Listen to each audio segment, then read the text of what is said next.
안녕하세요. 썰스타그램입니다. 오늘의 사연 시작해 볼게요. 안녕하세요. 저는 40대 남성입니다. 오늘은 제 아내의 이야기를 해보려고 합니다.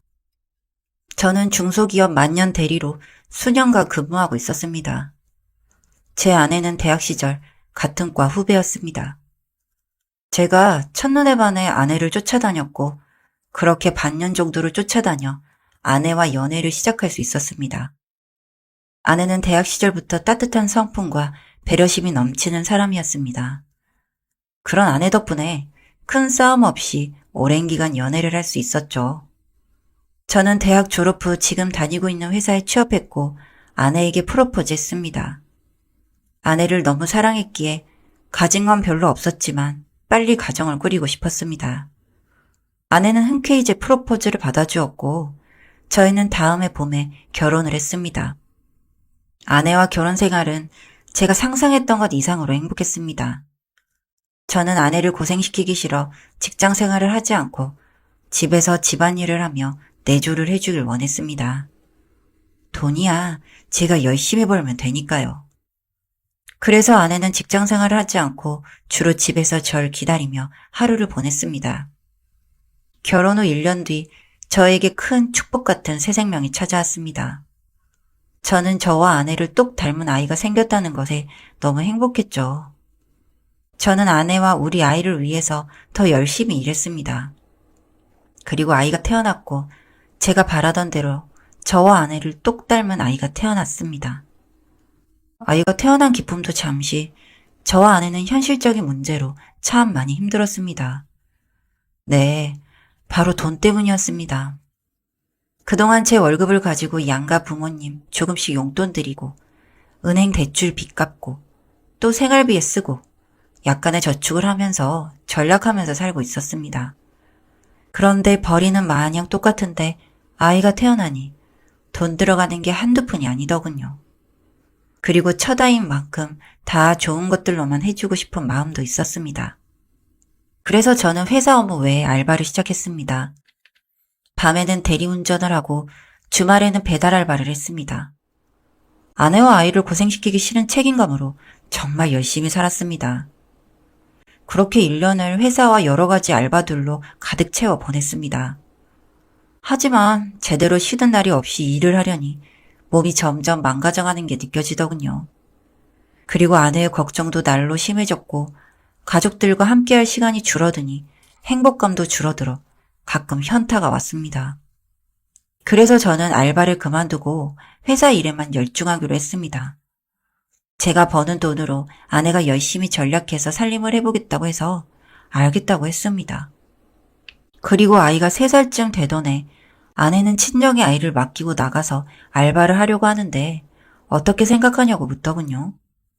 저는 반대를 했습니다. 아까도 말했듯이 저는 아내가 밖에 나가서 일하면서 고생하는 게 싫었으니까요. 하지만 아내는 아이도 커가고 어린이집도 학교도 보내야 하는데 당신만 일하는 건 좀 아닌 것 같다고. 아직 젊으니까 자기도 나가서 뭐라도 해서 살림에 보탬이 되고 싶다고 했습니다. 저는 처음에는 반대를 했지만 아내의 간절함과 설득 끝에 허락했고 대신 서빙 일이라든지 힘든 일은 안 했으면 좋겠다고 했습니다. 아내는 아줌마 써주는 곳이 맞지 않다고 그냥 자기가 알아서 할 테니 걱정하지 말라고 하더군요. 그렇게 아내는 알바 자리를 열심히 구했고 작은 동네 카페에서 알바를 하기로 했습니다. 아내는 결혼 전에 입버릇처럼 나이 들어서는 동네에 카페를 차려서 오는 손님들과 도란도란 이야기도 하고 그러면서 시간을 보내는 게 꿈이라고 말한 적이 있었습니다. 그래서 아내는 비록 사장은 아니지만 알바로라도 카페에서 일을 하는 게 좋았는지 참 좋아했습니다. 그리고 아내는 대학 졸업 후 거의 바로 저와 결혼을 하게 된 거여서 그게 아내의 첫 사회생활이기도 했습니다. 그렇게 좋아하는 아내의 모습을 보니 괜시리 미안한 마음이 생기더군요. 그래서 저는 제가 열심히 아내를 외줘야겠다 생각했습니다. 아내는 원래 오전에만 잠깐 일을 했는데 그렇게 몇 달을 일하고 나니 아내의 실력이 일취월장했고 좋게 본 사장님이 풀타임 근무를 요청했다고 했습니다. 그 얘기를 저한테 얘기하면서 상기된 표정과 기뻐하던 표정을 저는 아직도 잊지 못합니다. 사실 풀타임으로 근무를 하게 되면 아무리 장모님이 아이를 봐준다고 하더라도 아직 아이는 엄마가 필요한 때이기 때문에 반대를 하려고 했지만 아내의 표정에 쉽게 반대를 할 수 없어서 일단 알겠다고 했습니다. 그리고 아내가 풀타임 근무로 바뀌고 나서는 제가 퇴근 후 아이를 돌봤습니다. 혼자 아이를 돌보다 보니 아내에 대한 고마움과 사랑이 더 커지더군요. 그동안 도와주지 못해 미안한 마음도 커졌습니다. 그러던 어느 날 아내가 올 시간이 지났는데 집에 오지도 않고 전화도 받지 않아 걱정스러운 마음에 아이와 함께 외출 준비를 하고 아내가 일한다는 카페를 찾아갔습니다. 아내가 일을 시작하고 카페에는 한 번도 찾아간 적이 없었습니다. 카페이지만 아내의 일터이고 제가 가면 아내가 불편하고 눈치가 보일 수도 있으니까요. 어쨌든 아내가 예전에 말해줬던 카페 이름과 대략적인 위치를 기억해내 찾아갔습니다. 그런데 이상하게 그 위치에 카페가 없었습니다. 그래서 저는 핸드폰으로 그 카페를 검색해봤는데 이상하게도 그런 카페는 없더라고요. 저는 대체 이게 무슨 일인지 감이 잡히질 않았습니다. 그리고 할 수 없이 다시 집으로 향했습니다. 집에 도착하니 아내가 집에 와 있었고 어디 갔다 왔냐며 어제 핸드폰 충전을 안 하고 자서 그런지 배터리가 없어 핸드폰이 꺼져서 연락을 못했다고 했습니다. 그리고 마감 때쯤 단체 손님이 우르르 들어와서 그것 때문에 마감이 늦어져서 늦게 왔다고 했습니다. 저는 아내에게 카페 이름과 위치를 다시 물어봤습니다. 제 기억이 틀렸을 수도 있으니까요. 하지만 아내가 다시 말해준 이름과 위치는 제가 기억하는 것과 똑같았습니다. 저는 아내에게 당신이 전화도 안 받고 올 시간이 지났는데도 안 와서 지금 갔다 오는 길인데 그런 카페는 없던데? 라고 말했고 아내는 엄청 당황한 표정이었어요. 저는 그런 아내의 표정을 보면서 안 좋은 생각이 들었습니다.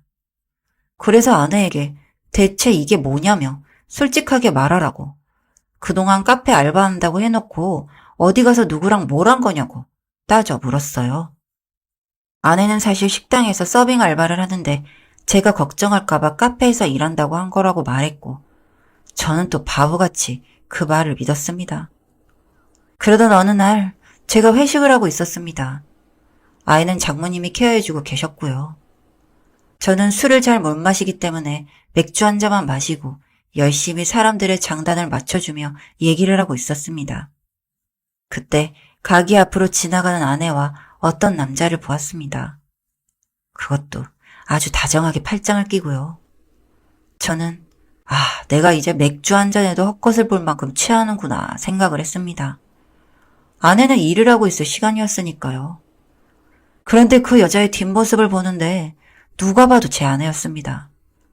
그리고 그 여자가 들고 있던 가방은 제가 작년 아내 생일에 선물해준 가방이었습니다. 저는 아내가 맞다고 확신했고 가게 밖으로 황급히 나갔습니다. 그리고 조용히 그 둘의 뒤를 바짝 쫓아갔습니다. 그 둘은 아주 화기애애 보이더군요. 또 자기라는 호칭을 쓰더군요. 그리고 그 두 사람은 동네의 한 무인 모텔로 들어갔습니다. 저는 너무 충격적이었고 그 자리에 멈춰서서 아무것도 못한 채 멍하게 서 있었습니다. 그렇게 한참을 서 있었던 것 같습니다. 회사 사람들은 갑자기 사라진 저에게 계속 연락을 해댔지만 아무것도 눈에 들어오지 않았습니다. 모텔로 들어가서 좀 전에 들어온 남자랑 여자랑 몇 호실인지 알려줄 수 있냐고 물었지만 알려줄 수 없다는 대답과 함께 그대로 쫓겨났습니다. 그래서 저는 모텔 앞에서 나올 때까지 기다리기로 했습니다. 어차피 곧 집에 가야 하는 시간이었으니까요. 그렇게 한참을 기다리니 아내와 어떤 남자가 모텔에서 웃으면서 나왔습니다. 그리고 그 순간 아내와 저는 눈이 마주쳤고 아내는 팔짱을 빼며 저에게 여긴 어쩐 일이냐며 물었습니다. 저는 화를 참으며 이게 어떻게 된 일인지 설명을 하라고 했고 아내는 아무 말도 없었습니다. 그렇게 정적이 흐르다가 아내의 옆에 있던 남자가 아내 대신 이야기를 시작했습니다. 그 남자는 저와 미영 씨는 문센에서 만난 친구예요. 얘기도 잘 통하고 나이 또래도 비슷하고 처지도 비슷해서 친하게 지내다 보니 그만 해선 안 될 짓을 저질렀습니다. 죄송합니다. 라고 말했습니다. 알고 보니 그 남자는 부인이 본인보다 잘 나가는 사람이라서 대신 육아휴직을 쓰고 집에서 살림을 한다고 했습니다. 그렇게 둘 다 집에서만 있다 보니 말도 잘 통하고 끌렸다고요. 그리고 제 아내는 대학생 때 절 만나서 저 아닌 다른 남자를 만나본 적이 없었습니다. 그래서 제가 아닌 다른 남자를 만나보니 저에게는 없는 부분이 그 남자에게는 있어서 끌렸다고 했습니다. 저는 너무 순수하고 착했던 아내의 바람에 충격을 받았지만 아내를 용서해줄 생각이었습니다. 바보같이 말이죠. 이번 한 번뿐이니 용서해주겠다고 했죠. 하지만 아내는 이혼을 요구했습니다. 너무 섣부르게 결혼을 한 것 같다고 하면서요. 그리고 아이는 저보고 키우라고 했습니다. 자기는 직장이 없으니까요. 저는 너무 어이가 없었어요. 결국 이혼 소송으로 번지게 되어 어렵게 저희는 남남이 되었고 아이는 저희 부모님께서 키워주기로 하셨습니다. 그렇게 저희는 이혼하게 되었고 이혼 과정에서 그 남자의 부인과도 안면을 트게 되었습니다. 그 남자의 부인은 누구 좋으라고 이혼을 해주냐며 이혼을 해주지 않아서 얼마 후 아내와 그 남자는 헤어졌다고 했다는데 모르죠. 정말 헤어진 건지 숨기고 만나고 있는 건지는요. 그리고 저는 지금 그 남자의 부인과 그 남자 몰래 연애 중입니다. 누구든 공평하게 죗값은 받아야 하니까요. 여기까지 썰스타그램이었습니다. 구독과 좋아요 부탁드릴게요.